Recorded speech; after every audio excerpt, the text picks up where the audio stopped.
Micro economics का first chapter कर रहे हैं इंट्रोडक्शन, और जिसमें हमने पिछली क्लास के अंदर आपको पीपीसी कर्व के ऊपर काफ़ी डिटेल में बताया था कि पीपीसी कर्व की क्या क्या सिचुएशंस हो सकती हैं। पीपीसी कर्व जो है वो आपका कनकेव भी हो सकता है, कॉन्वेक्स भी हो सकता है और स्ट्रेट लाइन भी हो सकता है। उसके रीजन्स भी आपको बताए थे। अब उसके आगे अब हम आपको लेकर चल रहे हैं कि हमारी दो तरह की इकोनॉमिक्स और भी होती हैं, एक नॉर्मेटिव इकोनॉमिक्स होती है और एक आपकी पॉजिटिव इकोनॉमिक्स होती है, राइट। नॉर्मेटिव इकोनॉमिक्स के ऊपर एक नंबर का क्वेश्चन आ सकता है। नॉर्मेटिव इकोनॉमिक्स क्या होती है और पॉजिटिव इकोनॉमिक्स क्या होती है। पॉजिटिव इकोनॉमिक्स आपको ये बताती है कि क्या फैक्ट है, कोई चीज़ जो फैक्ट होते हैं उसको बताता है। जैसे कि जो रशिया है वो वर्ल्ड की सबसे बड़ी कंट्री है एरिया वाइज। यस, हाँ जी, जय, समझ में आ रहा है। तो इसको जो रशिया है वो क्या है, वर्ल्ड की सबसे बड़ी कंट्री है एरिया के अकॉर्डिंग, तो ये फैक्ट है, तो ये पॉजिटिव इकोनॉमिक्स है। जय ने लाल रंग की शर्ट डाली हुई है आज, तो इसका मतलब ये हो गया कि ये जो लाल रंग की शर्ट डाली हुई है ये आपका कौन सी इकोनॉमिक्स हुई, पॉजिटिव। तो पॉजिटिव इकोनॉमिक्स जो होती है वो फैक्ट को बताती है, बस इतना ध्यान रखें। जैसे कि mister Narendra Modi is the prime minister of India, ये सच्चाई है, ये फैक्ट है, ये पॉजिटिव इकोनॉमिक्स है, राइट। क्लियर है या नहीं है। और जय ने लाल रंग की शर्ट डाली हुई है, तो ये पॉजिटिव इकोनॉमिक्स हो गई, फैक्ट हो गया।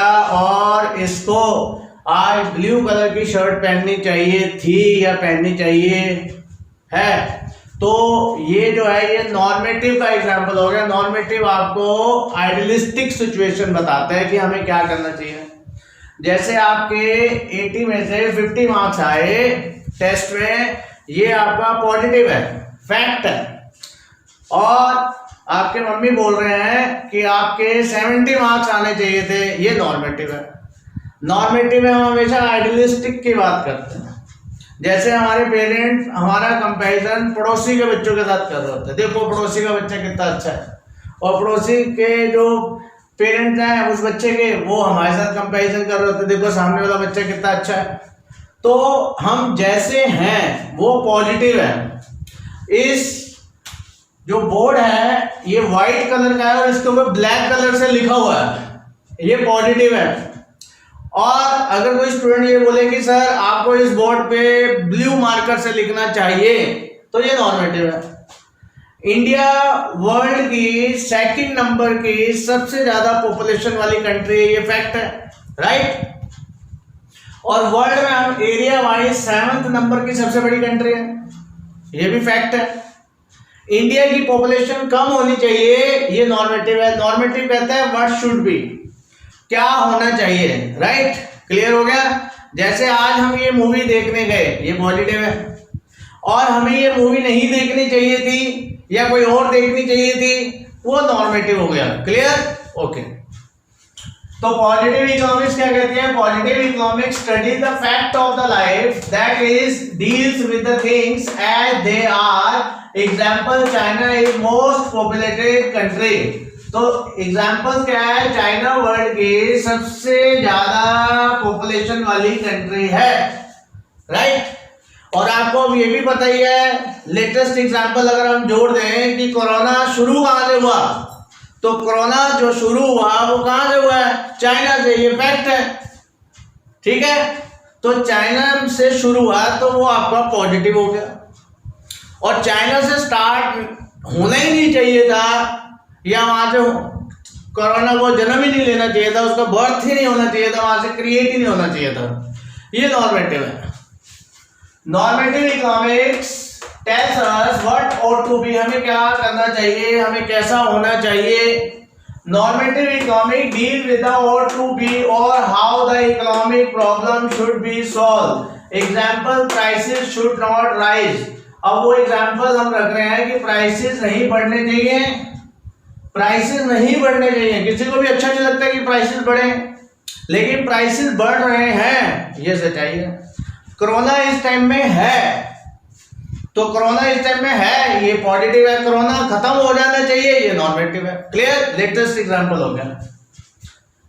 Examples of growth of resources जैसे हमने पढ़ चुके हुए हैं कि पीपीसी का राइटवर्ड शिफ्ट भी हो सकता है और लेफ्टवर्ड शिफ्ट भी हो सकता है। तो दो रीजन एक नंबर में पूछे जा सकते हैं कि ग्रोथ ऑफ रिसोर्सेज में क्या क्या आ सकता है, राइटवर्ड शिफ्ट वो कैसे हो सकता है। Growth of resources, supply of skill labour like IT engineers increase. अगर देश में अच्छे इंजीनियर्स ज्यादा हो जाए, डॉक्टर्स अच्छे हो जाए या कुछ और ऐसे अच्छे हो जाए, अच्छे एंटरप्रेन्योर्स हो जाए तो देश में प्रोडक्शन बढ़ जाएगा।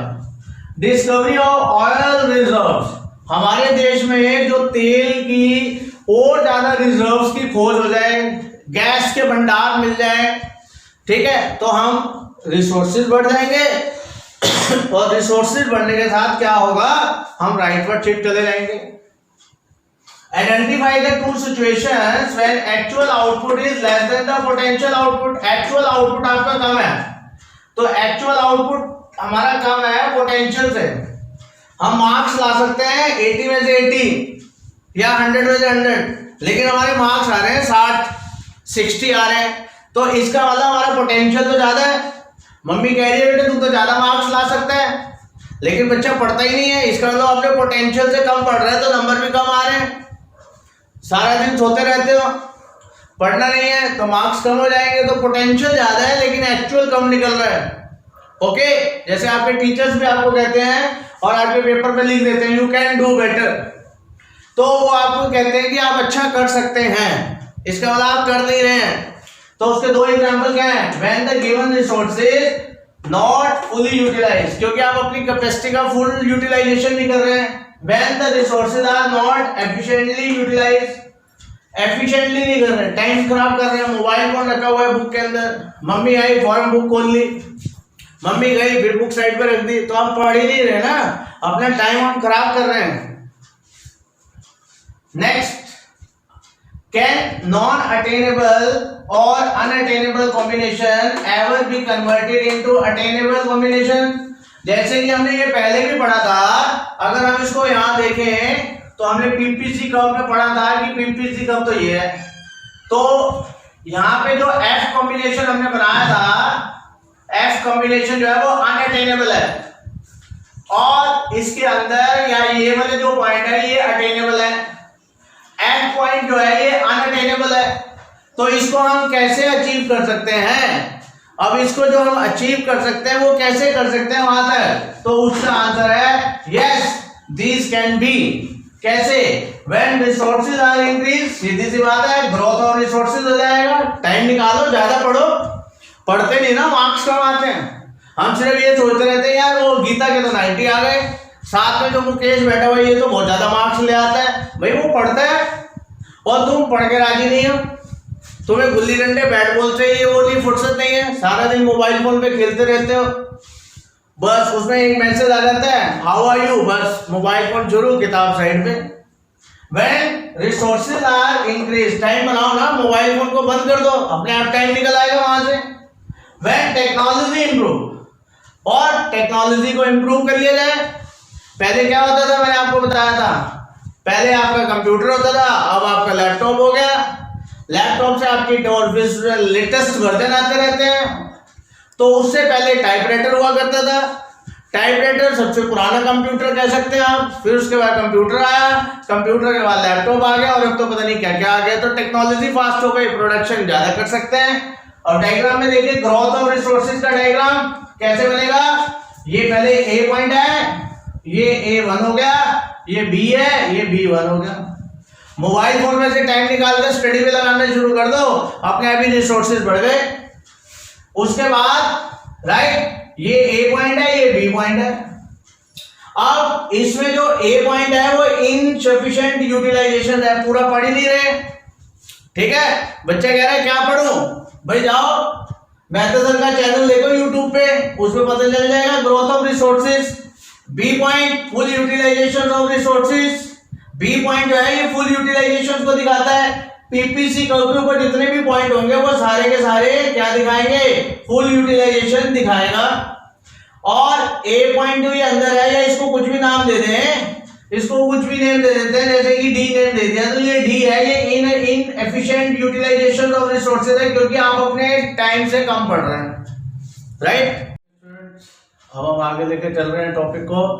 तो टॉपिक में आपने देख लिया कि पीपीसी की जो बहुत ज़्यादा इम्पोर्टेंस है, और पीपीसी का आपका क्वेश्चन किसी भी तरह से आ सकता है। क्वेश्चन में आपको ध्यान रखना है, आपको डिटेल में समझा दिया है। तो अब मैं आपके सामने जो टॉपिक लेके चल रहा हूँ वो भी आगे ही पीपीसी कर्व से ही रिलेटेड लेके चल रहा हूँ कि पेपर में आपको क्वेश्चन में ये आ सकता है कि जो पीपीसी होता है वो कॉन्वेक्स कब होगा, तो उसकी टेबल कैसा होगा, शेड्यूल कैसा होगा।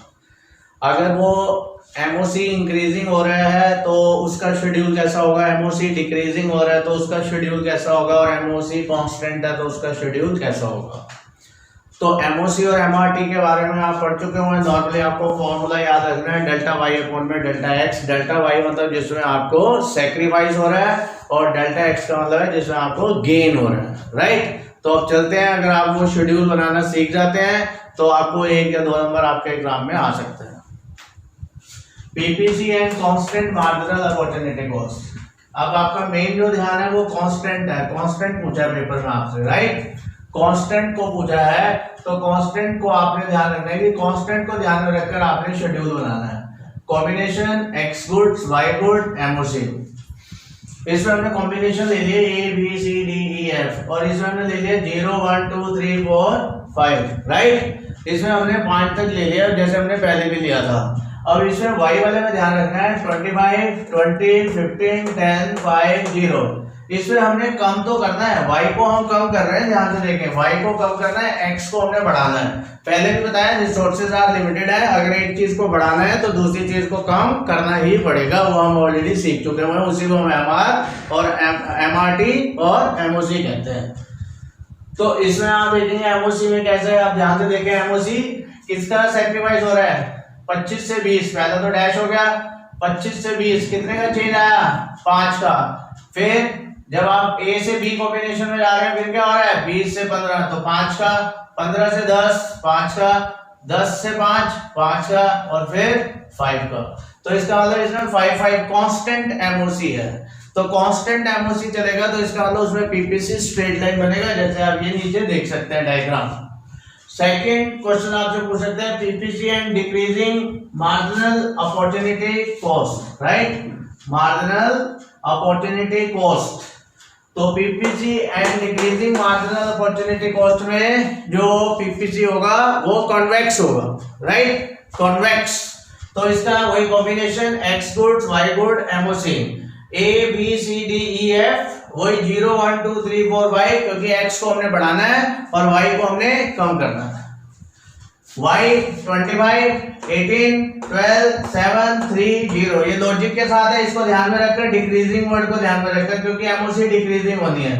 तो ध्यान से देखें, पहले डैश आ जाएगा, फिर कितने का चेंज आ रहा है, ध्यान से देखें 7, फिर कितने का चेंज आ रहा है, राइट 6, फिर कितने का चेंज आ रहा है 5, फिर 4, फिर 3। तो आप यहाँ देखेंगे एमओसी जो है वो डिक्रीजिंग है। और यहाँ पे आपका जो कॉम्बिनेशन है, आप ए से बी की तरफ जाएंगे तो आपको ये फॉर्मूला लगा सकते हैं, डेल्टा वाई अपॉन में डेल्टा एक्स। और डेल्टा एक्स में तो एक का ही चेंज है, अगर किसी चीज को एक से डिवाइड करेंगे तो कोई फर्क पड़ता नहीं है। तो डेल्टा वाई में कितने का चेंज आ रहा है, 7। डेल्टा का मतलब होता है change, right, delta means change. अब इसमें जो है वो डिक्रीजिंग में कैसे डायग्राम बनेगा, कॉन्वेक्स का बनेगा, ध्यान रखना, convex, that is this convex. Third situation है PPC and increasing marginal opportunity cost. PPC and increasing, ये तो आप ऑलरेडी पढ़ चुके हुए हैं कि जो पीपीसी होता है वो कनकेव होता है, तो उसका शेड्यूल कैसा बनेगा। वही सेम कॉम्बिनेशन लिए हमने, A B C D E F. X को मैंने छेड़ा नहीं है, वैसे का वैसे ही रखा है, सिर्फ वाई को चेंज कर रहा हूं। 15 14 12 9 5 4, आपने ये पिछली क्लास में भी देखा है। अब इसमें कितने का चेंज आ रहा है, ध्यान से देखें 1, फिर कितने का चेंज आ रहा है 2, फिर कितने का चेंज आ रहा है, इधर देखिए 3, फिर इधर से इधर कितने का चेंज आ रहा है 4, फिर इधर से इधर कितने का चेंज आ रहा है 5। तो इधर से आपके कॉम्बिनेशन भी बदलते जा रहे हैं। इसका मतलब यहाँ पर जो एमओसी है वो इंक्रीजिंग है, और इंक्रीजिंग में वो कनकेव बनेगा, ये आपको पहले भी मालूम है, राइट।